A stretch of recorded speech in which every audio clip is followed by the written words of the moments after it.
Hi guys, 1 week trip అని చెప్పాను కదా.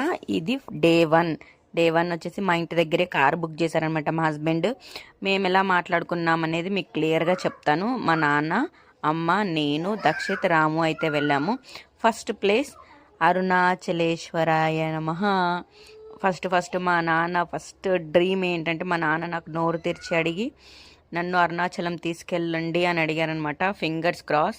మా జర్నీ సక్సెస్ఫుల్గా పీస్ఫుల్గా కావాలి, మా నాన్నకి కాలు వాచకూడదు, మా నాన్న తిరగాలి, ఏం సఫర్ అవ్వద్దు అని ఫస్ట్ మొక్కేసుకున్నా. నేనైతే హ్యాపీగా మా డాడీ జర్నీ చేయాలి 1 వీక్లో, ఎక్కడ ఏం ప్రాబ్లం అనిపించకూడదు అని మెయిన్గా కోరుకున్నాను. అలా అనుకునే ఆ దేవుడి దగ్గరకైతే పా నడవడం అయితే స్టార్ట్ చేద్దాం డిసైడ్ అయ్యి, నాకైతే లోపల చాలా భయంగా ఉంది, టెన్షన్గా కూడా ఉంది. 1 వీక్ ట్రిప్, దట్టు మా ఫాదర్ని తీసుకొని వెళ్ళడం అంటే నేను చాలా ఏమంటారు డేర్ చేసా ఈసారి.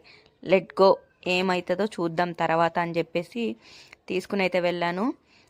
ఫస్ట్ అందరం అయితే కొబ్బరికాయలు తీసుకుని మొక్కేసుకున్నాము. నేను అన్నాను మా నాన్నని, నువ్వు ఎంతవరకు అయితే నడవగలవో అంతవరకే నడువు, ఎక్కువైతే నడవద్దు, నీకు కష్టంగా ఉన్నప్పుడైతే వద్దు అని చెప్పేశాను. రాజగోపురం అనమాట, రాజగోపురం దగ్గర మొక్కుకుని వీ హ్యావ్ టు స్టార్ట్. ఇదొక సైడ్ గోపురం ఉంటుంది, ఇంకో సైడ్ గోపురం ఉంటుంది.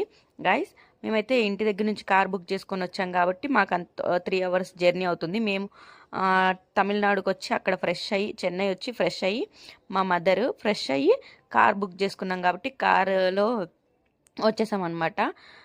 మేము మేమైతే కార్లో వచ్చాం కాబట్టి కొంచెం జర్నీ చేసి నడవడానికి కొంచెం టైర్డ్ అయింది. కానీ ఈవెన్ దో పర్లేదు. నేను, హస్బెండ్, రాము, దక్షిత్ ఫస్ట్ టైం వచ్చినప్పుడు 14 kilometers నడిచాడు. టూ గ్రేట్ తెలుసా, అసలు నేను ఎక్స్పెక్ట్ చేయలేదు 14 kilometers నడుస్తాడు నా కొడుకు అని.